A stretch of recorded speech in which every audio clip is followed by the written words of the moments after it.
Les pido por favor que vayan al libro de Éxodo, capítulo 3.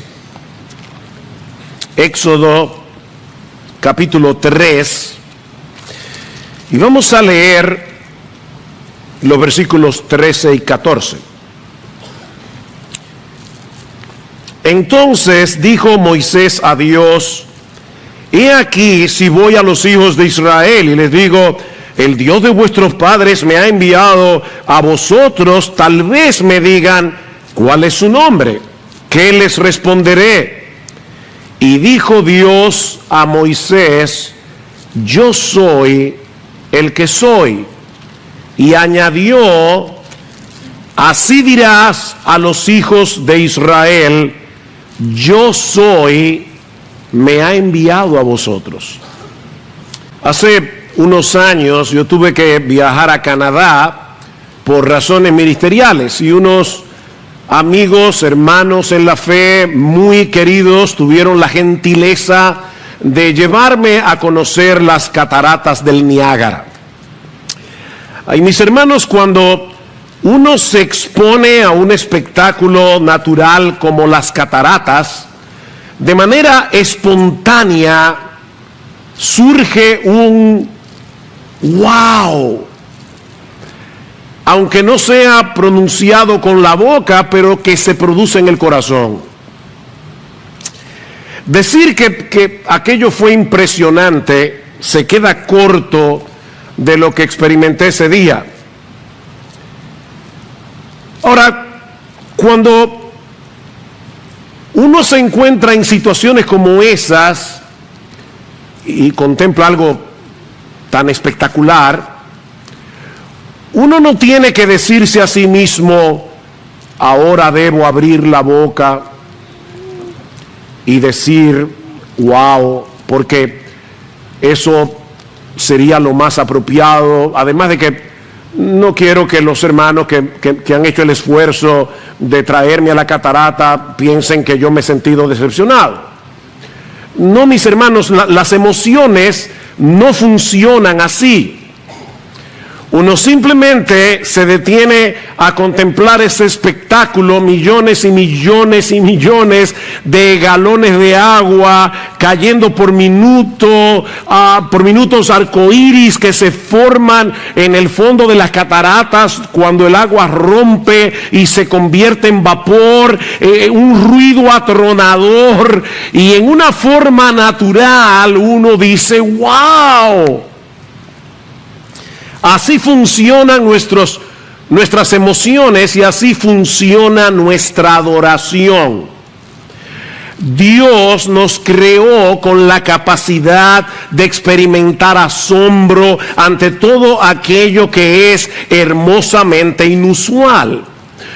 Pudiera darse el caso de que alguien visite las cataratas del Niágara y piense, ¿qué tiene de peculiar un chorro de agua que cae desde diferentes partes de la montaña? Pero en ese caso podríamos llegar a la conclusión de que este individuo no posee una idea muy clara de lo que está viendo, o de que su aparato emocional no está funcionando bien. Bueno, lo mismo ocurre con el ser de Dios. Hermanos, ¿qué se necesita para adorar a Dios? ¿Quiénes son aquellos que pueden adorar a Dios con más entusiasmo? Bueno, pastor, los que tienen en su iglesia un buen equipo de alabanza. Yo a veces me pregunto, yo no sé qué pasaría en muchas iglesias si de repente Dios hiciera el milagro de desaparecer a todos los músicos. A mí me encanta la música, me encanta que podamos adorar acompañados de músicos, pero ¿qué pasaría en muchas iglesias que aparentemente experimentan fervor en el tiempo de alabanza si de repente desaparecieran los músicos? Y nosotros adoráramos como ha adorado la iglesia de Cristo a lo largo de siglos, cuando no se podía adorar con instrumentos musicales. Mis hermanos, no es la música instrumental lo que nosotros necesitamos. Óigame, es bueno tenerlo. No es lo que necesitamos para poder alabar a Dios, para poder adorar a Dios. Es un sentido de asombro que se produce cuando nosotros entendemos quién es Dios. Sin asombro no hay adoración. Los que poseen un mejor entendimiento de quién es Dios y se deleitan en ello son los mejores adoradores que tiene la iglesia. Por eso alguien definía la adoración como el dulce eco de las excelencias de Dios en el corazón de su pueblo. ¿Qué es la adoración? Es el dulce eco de las excelencias de Dios en el corazón de su pueblo. Nuestro Dios es absolutamente inusual, porque no hay nadie como Él en toda la creación, nada que se le compare. Él es infinito en su ser, infinito en sus perfecciones, lleno de gloria, lleno de belleza, lleno de majestad, de modo que es imposible conocerle y contemplarle sin ser movidos a sobrecogernos y a proclamar y a querer expresar nuestra admiración. Es la deleitosa proclamación de la gloria de Dios. Eso es adoración. Así dice el Señor, Jeremías 9. No se gloríe el sabio en su sabiduría, ni se gloríe el poderoso en su poder, ni el rico se gloríe de su riqueza, mas el que se gloríese en esto, de que me entiende y me conoce. Que se gloríe en eso. Por supuesto, nuestra capacidad de entender a Dios es muy limitada. De hecho, el mismo Dios nos dice también en su palabra que su grandeza es inescrutable. Salmo 145. Ningún ser humano es capaz de comprender a Dios por completo.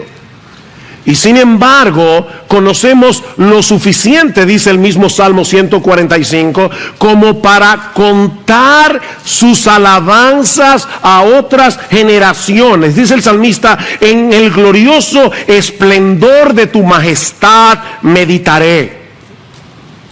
Y lo que yo espero que suceda en esta mañana, mis hermanos, lo que él está adorando al Señor es que el Espíritu Santo tome su palabra predicada y aumente nuestra capacidad de asombro al considerar la doctrina de la simplicidad de Dios.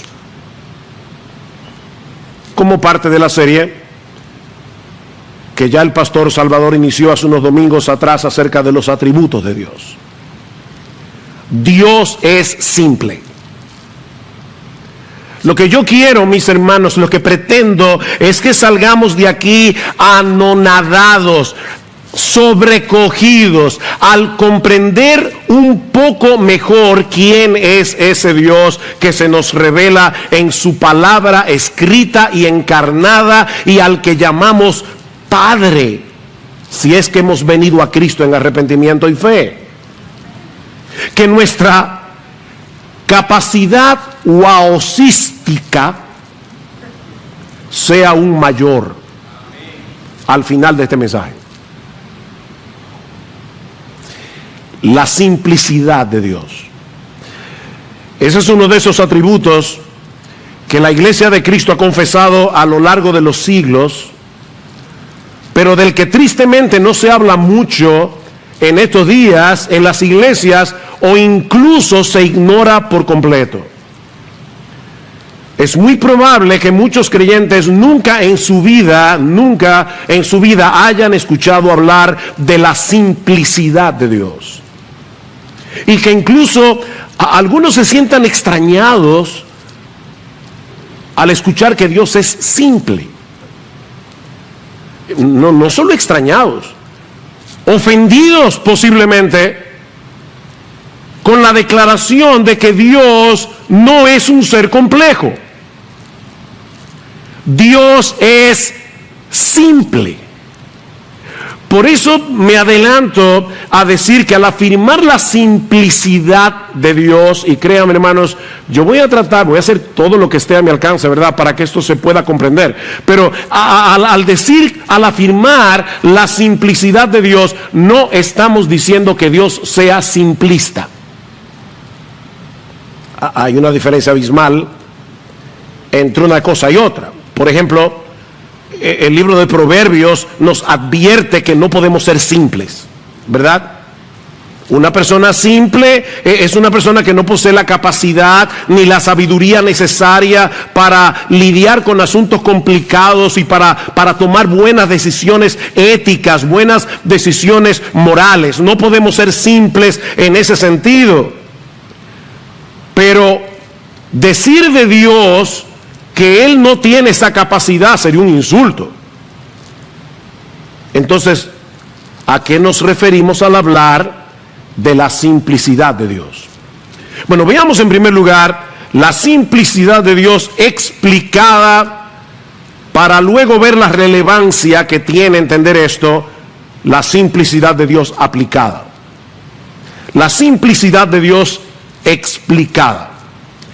Al decir que Dios es simple, lo que estamos afirmando es que Él no está compuesto de partes. O para decirlo de otra manera, que todo lo que hay en Dios es Dios. No hay nada en Dios que no sea Dios. En ese sentido, Dios es completamente distinto a todas las criaturas que existen en el universo, porque todas las cosas que existen están compuestas de partes. Y precisamente por eso requirieron de alguien que ensamblara cada parte, la colocara en su lugar para que esa cosa sea esa cosa y funcione como esa cosa. Leí recientemente que un Boeing 747 tiene 7 millones de piezas. 7 millones. Es un aparato complejo. Y si una de esas piezas, por pequeña que sea, se daña, puede ser que el avión no pueda volar. De hecho, cuando estábamos ahora, hace poco, en la conferencia de Mujer Verdadera, en la ciudad de Guadalajara, no pudimos volar el día que estaba pautado porque el avión tenía una pieza dañada y esa pieza no llegó a tiempo para que nosotros pudiéramos irnos en ese mismo día. Una pieza pequeña puede hacer que un avión no despegue de la pista. Pero Dios nunca tiene que cancelar nada. A Él no le sucede eso, porque todo lo que hay en Dios es Dios. Por eso Él no depende de nada ni de nadie para ser quien Él es. A lo largo de los siglos los teólogos lo han expresado de esta manera: todo lo que está en Dios es Dios. Así que todo lo que Él necesita para ser quien Él es Él mismo. Todo lo que Dios necesita para ser Dios es Él. Pensemos en este pasaje, Éxodo 3, la zarza ardiente, del que ya de hecho Salvador hizo referencia cuando habló de la autoexistencia de Dios. Moisés está en el monte Horeb pastoreando las ovejas de su suegro cuando se encuentra con una zarza que ardía en fuego, pero que no se consumía. Y entonces dijo Moisés: me acercaré ahora para ver esta maravilla. ¿Por qué la zarza no se quema? Ahora, Moisés obviamente no era un experto en química, pero él sabía por experiencia que para que haya fuego se necesita un material combustible, o sea, un material que pueda arder. Así que lo que resultaba sorprendente y maravilloso para él era el hecho de que este fuego, que como vemos más adelante en el pasaje representaba a Dios, era solo fuego, todo fuego. No necesitaba la zarza, o sea, el fuego estaba ardiendo en la zarza, pero no dependía de la zarza para poder arder. Ese fuego no necesitaba de material combustible porque, como dice un comentarista, ardía por su propia energía. Se trataba de un fuego que no estaba compuesto de ninguna otra cosa que no fuera el fuego mismo. Ahora, no olvidemos en qué contexto ocurre este fenómeno. En ese momento Dios iba a comisionar a Moisés para que regresara a Egipto para libertar a su pueblo, y Moisés iba a comenzar a poner una serie de excusas porque él no quería hacerlo. Noten el versículo 11 del capítulo 3. Pero Moisés le dijo a Dios: ¿y quién soy yo para ir a Faraón y sacar a los hijos de Israel de Egipto? Capítulo 4, versículo 1. Y Moisés respondió: ¿y si no me quieren creer ni escuchan mi voz? Versículo 10. Entonces Moisés dijo al Señor: por favor, Señor, nunca he sido un hombre elocuente, envía a otro. ¿Ven? Excusas. ¿Qué necesitaba Moisés en ese momento? Oh, pastor, obviamente levantar su autoestima. No, necesitaba saber quién era el Dios que lo estaba comisionando. Moisés no necesitaba autoafirmación. Moisés en ese momento necesitaba saber quién es Dios. Y precisamente eso es lo que Dios le revela. Dijo Dios a Moisés: Moisés, la pregunta no es quién eres tú, la pregunta es quién soy yo. ¿Y sabes quién soy yo? Yo soy el que soy. Así que cuando los hijos de Israel te pregunten: ¿y quién es ese Dios que te ha enviado a libertarnos de la esclavitud de Egipto? Tú le vas a decir: diles que yo soy, me ha enviado a vosotros. ¿Quién es Dios? Él mismo. Decía el filósofo español José Ortega y Gasset, no es una avenida, es un filósofo. Decía José Ortega y Gasset: yo soy yo y mis circunstancias. ¿Han oído eso? Yo soy yo y mis circunstancias. ¿Qué quería decir el filósofo español? Bueno, lo que él está diciendo es: mi yo es solamente un ingrediente, una parte de mi vida, porque también están mis circunstancias, el medio en el que se ha desarrollado mi existencia. Eso también tiene que ver con quién soy yo. Pero en el caso de Dios, Él es quien Él es. Las circunstancias no juegan ningún papel.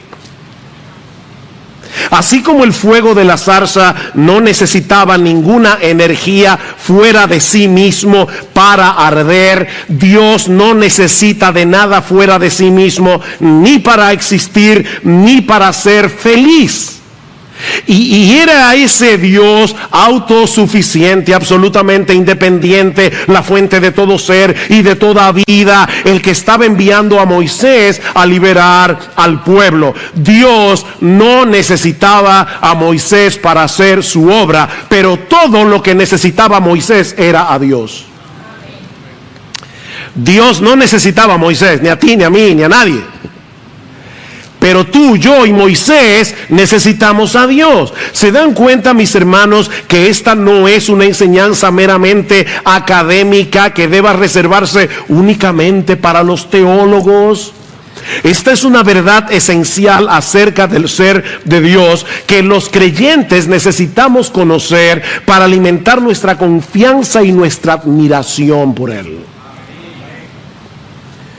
Nuestro Dios es quien Él es, porque todo lo que hay en Dios es Dios mismo. Él no está compuesto de partes. Ahora, consideremos por un momento, primero, lo que eso implica en cuanto a los atributos de Dios, y en segundo lugar, lo que eso implica para la doctrina de la Trinidad. Los atributos de Dios. La Biblia dice que Dios es amor, santidad, justicia, bondad, omnipresente, omnipotente, omnisciente, eterno, inmutable y todo lo demás. Pero eso no quiere decir que cada uno de esos atributos sea una parte de Dios.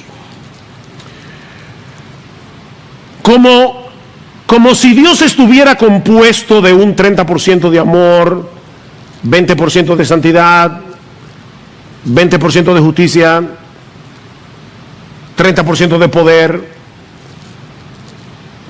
Los atributos de Dios, y créanme hermanos, ténganme paciencia, ustedes van a entender en un momento por qué esto es tan importante. Los atributos de Dios no son una parte de su esencia, sino que la esencia simple de Dios es todo eso en sí misma: amor, bondad, santidad, justicia, omnipotencia, etc. Tal vez nos ayude a hacer una comparación aquí. Seguramente todos nosotros hemos conocido a personas que son sabias y a personas que no lo son. ¿Sí o no? Sí. Bueno, la sabiduría no es una parte esencial de nuestra humanidad. O sea, se puede ser humano y no tener ni una pizca de sabiduría. ¿Sí o no? Sí. Se puede carecer de bondad. Hitler era ser humano, y Stalin, y Lenin, y Pol Pot, y Mussolini. Eran seres humanos, porque la bondad no es un atributo esencial de la humanidad. Pero no en el caso de Dios. Él no puede perder ninguno de sus atributos, porque cada uno de ellos es parte de su esencia única y simple. Por eso es que la Biblia dice en 1 de Juan capítulo 4 versículo 8 que Dios es amor. Dios es amor.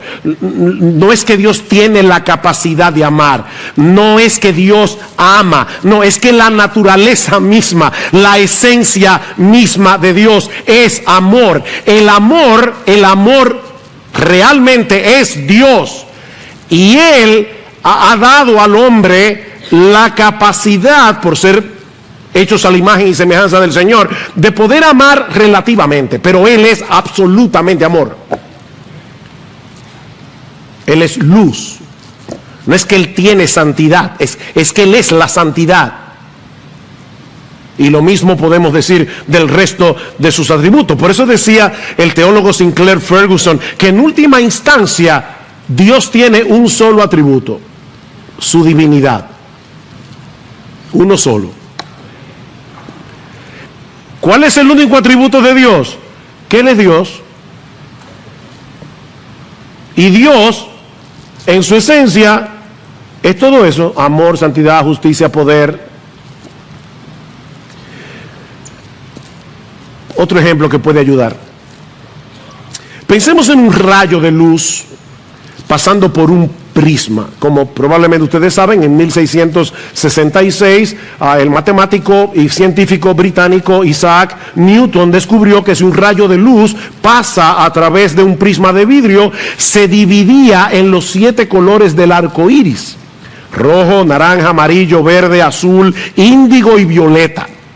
Ahora fíjense, esa luz blanca ya contiene dentro de sí todos esos colores, pero la identidad individual de cada uno de ellos no se hace visible hasta que pasa a través del prisma. El prisma separa los colores y nos permite apreciarlos, pero en realidad, no lo olviden, es un rayo de luz blanca. Bueno, mis hermanos, de la misma manera, cuando la gloriosa, majestuosa, hermosa, maravillosa esencia divina llega a nosotros a través del prisma de su palabra, a través de su revelación, nosotros podemos apreciar los diversos colores de esa esencia única de Dios. Y entonces vemos que Dios es amor, bondad, justicia, santidad, omnipresencia, omnisciencia, omnipotencia, inmutabilidad, eternidad, pero un solo rayo de luz. Por eso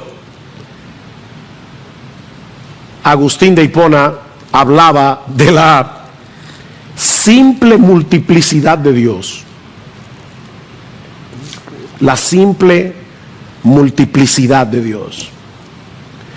Necesitamos el prisma de las Escrituras para que ese potentísimo rayo de luz de la esencia divina pueda ser apreciado en diversos colores, porque de lo contrario, mis hermanos, nosotros no podríamos entender a Dios. Tú y yo no podemos entender cómo es posible que haya un ser simple, no lo entendemos. Por eso alguien decía, un teólogo que hizo su tesis, su PhD en la simplicidad de Dios, él decía, no hay una cosa más complicada que explicar la simplicidad de Dios. Eso rompe la cabeza de cualquiera. No podemos entender eso. Todos esos atributos son una parte esencial de su naturaleza. Es precisamente por eso, mis hermanos, que Dios es inmutable. Dios no cambia. Y otra vez, nos ayuda a pensar en nosotros los seres humanos. Una persona puede en un momento dado comportarse con cierta bondad y en otro momento dado ser un mezquino. Nosotros no somos lineales. No siempre somos todo amor, toda bondad, toda compasión. Porque recuerden, la bondad no es una parte esencial de nuestra humanidad. Pero Dios no puede dejar de ser bueno. Es imposible. Si Dios dejara de ser bueno, se autodestruyera. Porque es que la esencia de Dios, la única que Él tiene, es bondad, es santidad, es amor, es justicia, es poder. Dice el salmista en el Salmo 90, Señor, tú nos has sido refugio de generación en generación, antes que naciesen los montes y formases la tierra y el mundo, desde el siglo y hasta el siglo, desde la eternidad y hasta la eternidad, tú eres Dios. Tú eres en eterno presente, tú eres Dios. Él siempre es el mismo. Dios no puede ser menos de lo que es, ni tampoco más. Si yo le dijera a mi esposa, la quiero piropear, y le digo, hoy tú eres mejor que cuando nos casamos, sería un piropo. Si tú le dices a Dios que Él es hoy mejor que ayer, es un insulto. Ustedes no se han dado cuenta que a ningún salmista se le ocurre alabar a Dios y decir, wow, Señor, tú ahora eres mejor. Es que Dios no puede ser mejor de lo que Él es ya. Es imposible, porque Él ya es absolutamente bueno, absolutamente amoroso, absolutamente santo, absolutamente justo,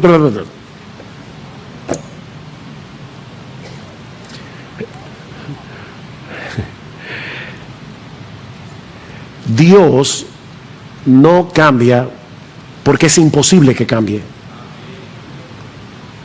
Es imposible. Porque todo eso es su esencia. Pastor, ¿y qué de la Trinidad? ¿Cómo podemos congeniar la simplicidad de Dios con la Trinidad de Dios? Respuesta es precisamente porque Dios es simple que es trino. Dios no pudiera ser trino si no fuera simple. La Biblia enseña que la esencia única e indivisible de Dios, simplicidad, subsiste completamente en tres personas distintas: el Padre, el Hijo y el Espíritu Santo. El Padre es Dios, el Hijo es Dios, el Espíritu Santo es Dios, pero aún así no hay tres dioses, sino un solo Dios, porque los tres son una sola esencia. Si no fueran tres dioses. Pastor, de verdad yo eso no lo entiendo. Yo tampoco. Si tú y yo pudiéramos entender eso, seríamos Dios. Pero Él es más grande que tú y más grande que yo. Y qué bueno, porque si Él no fuera más grande que tú y más grande que yo, no pudiéramos escondernos bajo Él. Él es la roca eterna de los siglos.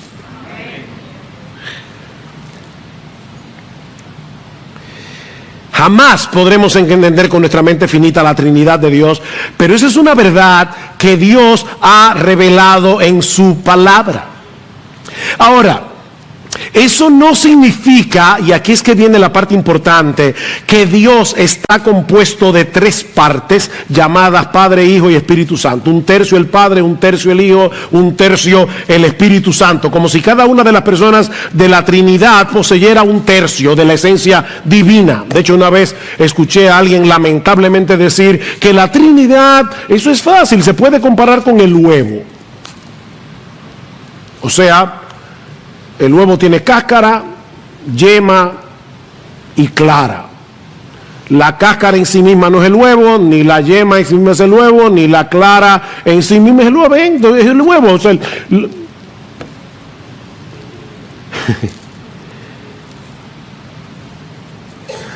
eso equivaldría a decir que cada persona de la Trinidad no es Dios en sí mismo, es un tercio de Dios. Como si tuviéramos que sumar a las tres personas para tener la esencia completa de Dios. No, cuando hablamos de la Trinidad, lo que en realidad estamos diciendo es que cada una de las personas comparte igual y plenamente la esencia única y simple de la divinidad. Yo te dije que mi oración es asombrarte, que el Espíritu Santo te asombre. ¿De quién es Dios? No hay nada que se le compare. Nada. Deuteronomio 6:4, escucha Israel, el Señor es nuestro Dios, el Señor uno es. Sorprendentemente ese es uno de los textos favoritos de los musulmanes y de todos los que niegan la doctrina de la Trinidad. Pero lo que ese texto significa no es que Dios es una singularidad matemática, que hay una sola persona que se llama Dios, sino que como Dios es único, porque hay una sola esencia divina, Él y solo Él debe ser el objeto de nuestros afectos y de nuestra adoración. Por eso el texto sigue diciendo: el Señor nuestro Dios, el Señor uno es, y amarás al Señor tu Dios con todo tu corazón, con toda tu alma y con todas tus fuerzas. La devoción y la lealtad de nuestro corazón, de nuestra alma, no puede estar dividida porque existe un solo Dios. Eso es lo que significa Deuteronomio. Sin embargo, es interesante notar que la palabra hebrea que se traduce como uno en Deuteronomio capítulo 6, Jehová nuestro Dios, el Señor uno es. Esa es la misma palabra que aparece en Génesis capítulo 2, versículo 24, para decir que en el matrimonio un hombre y una mujer, dos personas, en el matrimonio vienen a ser una sola carne. ¿Ven? No es una singularidad matemática. Son dos personas que forman una sola carne. Bueno, en la Trinidad son tres personas que subsisten en la única y simple esencia de Dios. Así que Dios es uno y es tres, pero en dos sentidos diferentes. Él es uno en cuanto a su esencia, porque solo hay un Dios, no tres. Pero Él es tres con respecto a las personas, porque son el Padre, el Hijo y el Espíritu Santo. Repito, mis hermanos, eso es un misterio que no podemos comprender plenamente, pero es una doctrina revelada que debemos creer. Pastor, ¿y por qué eso es tan relevante? Bueno, ya hemos visto la doctrina de la simplicidad explicada. Vemos ahora la doctrina de la simplicidad aplicada. Y créame, tuve que debatirme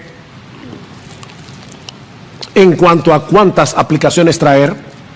Voy a limitarme a 4. En primer lugar, porque nuestro Dios es un ser simple, que no depende de nada ni de nadie para su existencia, para su felicidad. Podemos y debemos depender de Él en medio de cualquier necesidad y circunstancia. Nosotros somos muy débiles, somos muy necesitados. Cualquier cosa puede afectarnos de repente en una forma profunda y significativa, pero no a Dios.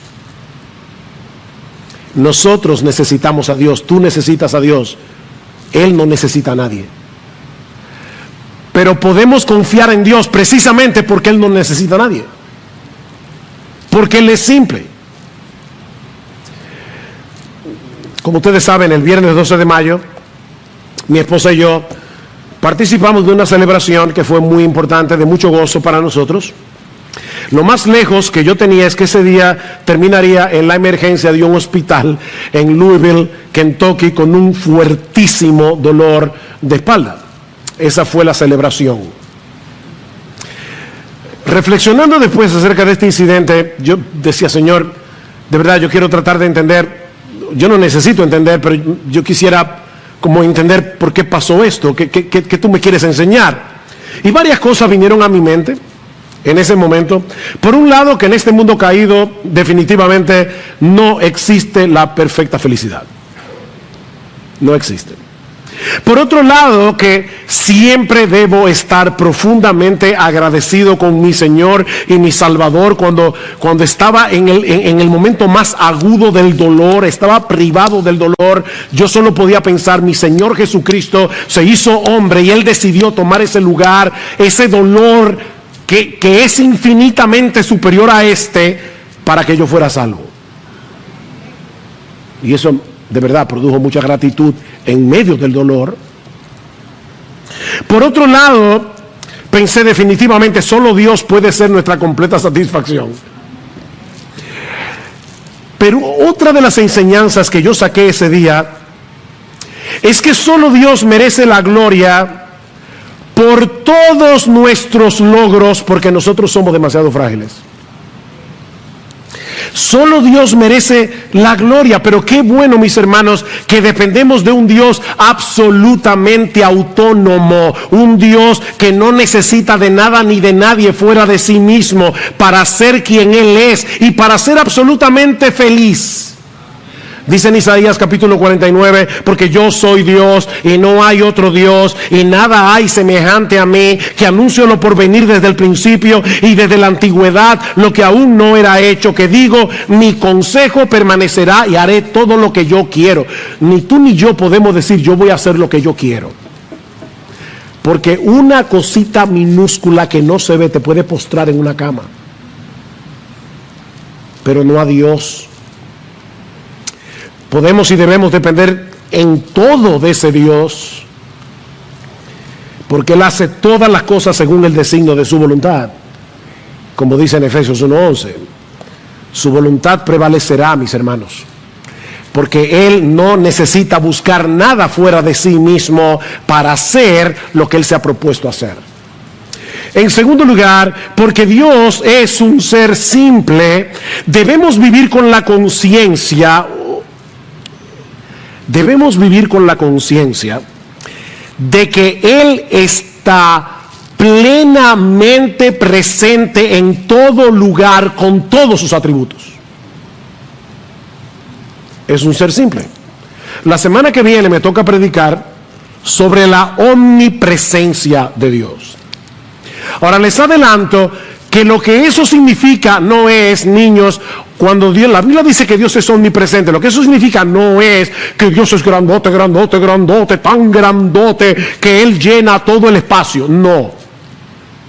Lo que eso significa es que todo Dios está en todo lugar al mismo tiempo. Porque Él es una sola esencia. Todo Dios está en todo lugar. Salmo 139, delante y detrás me rodeaste y sobre mí pusiste tu mano. Tal conocimiento es demasiado maravilloso para mí. Alto es, no lo puedo comprender. ¿A dónde me iré de tu espíritu? ¿Y a dónde huiré de tu presencia? ¿Sabe lo que dice el texto hebreo? ¿A dónde huiré de tu cara? Dice el texto hebreo. Estamos todo el tiempo en la cara de Dios. Ahora mismo puede ser que una hormiga esté pasando por aquí debajo, atrás, y yo ni cuenta me estoy dando de eso, porque yo tengo que poner mi cara ahí para poder verlo. Pero nosotros estamos todo el tiempo en la cara de Dios, porque Él es un ser simple. Si subieran los cielos, allí estás tú, todo tú. Y si en el Seol hiciere mi estrado, he aquí, allí estás tú, todo tú. Si tomare las alas del alba y habitar en el extremo del mar, aún allí me guiará tu mano y me asirá tu diestra. Mis hermanos, Dios no está difuminado, Dios no está diluido por el espacio, como si por aquí estuviera algo de su amor, y por aquí estuviera algo de su santidad, y por allá estuviera algo de su poder, y por el otro lado estuviera algo de su justicia. Todo Dios, en todo lugar, al mismo tiempo. Si eso no te asombra, yo no sé cómo asombrarte. Dicen Joel Beeke y Paul Smalley, vivimos constantemente en la presencia del Dios infinito, eterno e inmutable, de sabiduría, poder, justicia y amor. Lo que eso quiere decir en la práctica es que debemos vivir en temor reverente, confianza y esperanza todo a la vez. Temor reverente, confianza, esperanza, porque Él está plenamente presente en todo lugar con todos sus atributos. Mis hermanos, debemos suplicarle a Dios en oración que nos ayude a estar conscientes de esa realidad. Sobre todo cuando estamos inmersos en nuestra vida cotidiana. Nosotros podemos estar haciendo la cosa más trivial del mundo y aún la estamos haciendo en la cara misma de Dios. Como también podemos estar en una profunda aflicción y consolarnos con el hecho de que todo Dios está allí con nosotros en ese momento.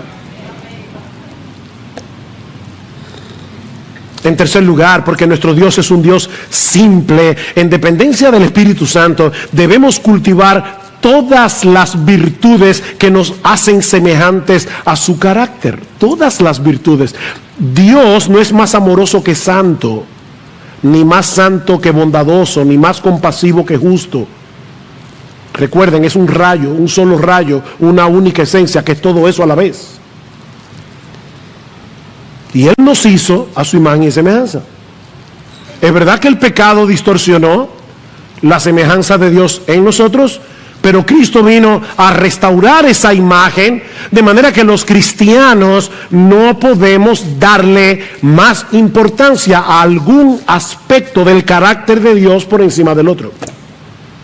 Tú no puedes decidir, yo voy a cultivar ahora el amor, y qué del gozo, y qué de la santidad, y que de la justicia. Es que tú no puedes tomar esa decisión. Es por eso que en Gálatas capítulo 5 versículos 22 y 23 se habla del fruto del Espíritu, no de los frutos del Espíritu. Es un solo fruto, porque ese solo fruto encierra todo el carácter hermoso y maravilloso de nuestro gran Dios y Salvador Jesucristo. Así que nosotros debemos crecer en amor, gozo, paz, paciencia, benignidad, bondad, fe, mansedumbre, templanza, porque nosotros queremos parecernos cada vez más a ese Dios que es una sola esencia divina. Finalmente, porque nuestro Dios es un ser gloriosa y maravillosamente simple. Solo Él es digno de nuestra más ardiente devoción, lealtad y adoración. Solamente Él, porque en todo el universo no hay nadie como Él. ¿Recuerdan cuando un escriba le preguntó al Señor, ¿y cuál es el primer mandamiento de todos? ¿Qué hizo Jesús? Fue a Deuteronomio capítulo 6.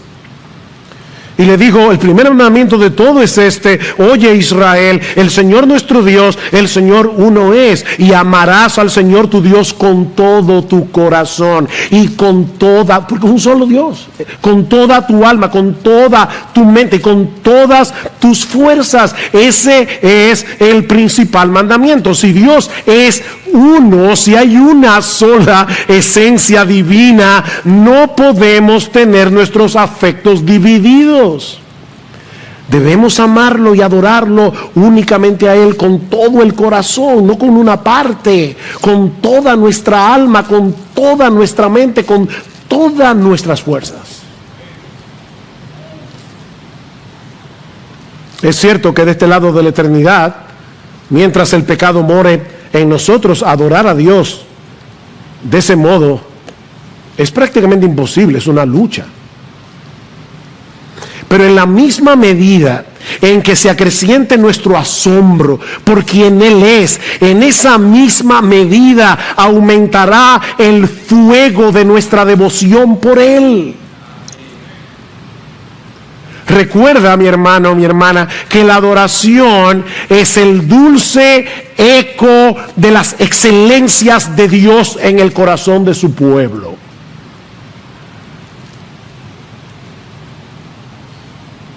Mira, si pararse a contemplar las cataratas del Niágara o el cañón del Colorado puede llevarnos a sobrecogernos de asombro y llevarnos a decir, wow, no existe nada ni nadie en el mundo que deba producir en nosotros un asombro mayor, un deleite mayor que ese glorioso Dios eterno, santo, justo, inmutable, sabio y bondadoso, al que los creyentes le llaman Padre por causa de nuestra unión con su Hijo.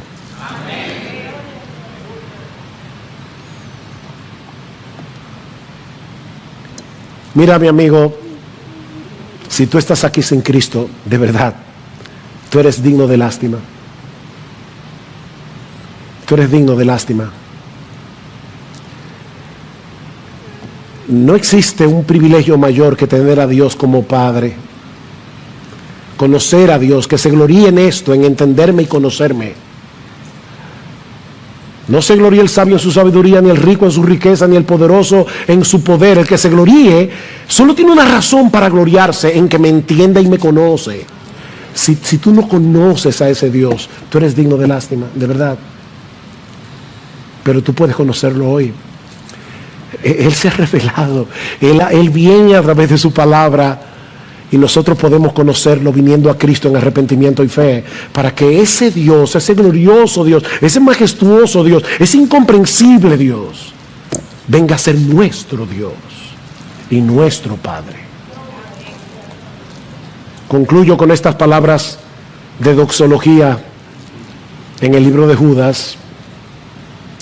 Y aquel que es poderoso para guardaros sin caída y para presentaros sin mancha en presencia de su gloria con gran alegría, al único Dios, nuestro Salvador, por medio de Jesucristo nuestro Señor, al único Dios, nuestro Salvador, por medio de Jesucristo nuestro Señor, sea gloria, majestad, dominio y autoridad antes de todo tiempo y ahora y por todos los siglos. Amén y amén.